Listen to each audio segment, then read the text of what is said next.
इस सेशन में हम शेप टूल के अंतर्गत ही स्मज टूल का एग्जाम्पल देखेंगे। स्मीयर और स्मज टूल लगभग एक जैसा ही कार्य करते हैं, फ़र्क सिर्फ ये रहता है उनके द्वारा क्रिएट किए गए इफ़ेक्ट में। मैं यहाँ स्मज टूल को क्लिक कर लेता हूँ। सबसे पहले यदि आप यहाँ पे हिंट सेक्शन में देखें तो स्मज टूल भी ऑब्जेक्ट की जो शेप है उसको चेंज करने में कार्य करेगा, और इसमें आप दो तरह से चेंज कर सकते हैं उसकी शेप को, बाहर से अंदर की तरफ और अंदर से बाहर की तरफ, जिसमें आप आसानी से उस पर्टिकुलर शेप पे स्मज इफेक्ट दे सकते हैं। आइए सबसे पहले देखते हैं ऊपर की तरफ दिए गए इन ऑप्शंस में।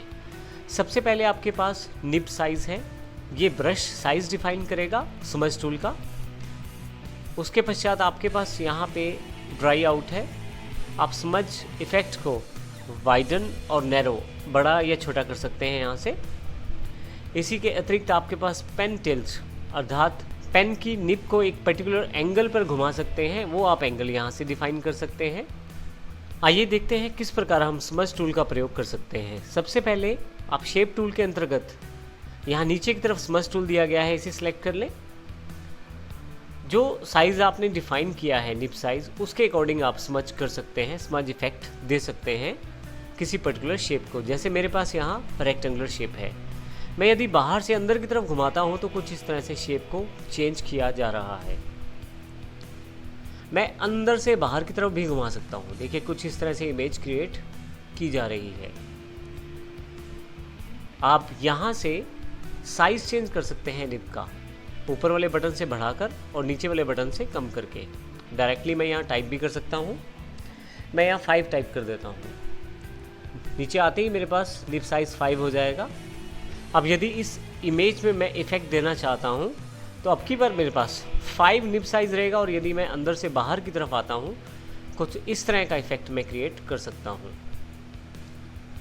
रिवर्स में भी इफ़ेक्ट क्रिएट किया जा सकता है, जैसे मैं बाहर की तरफ से अंदर वाली साइड जाता हूँ तो आप इस तरह से इमेज को चेंज कर सकते हैं। ये आप अंदर की तरफ फ्री हैंड में घुमा के कर सकते हैं आसानी से, जैसा आप चाहें वैसा इमेज आप क्रिएट कर सकते हैं।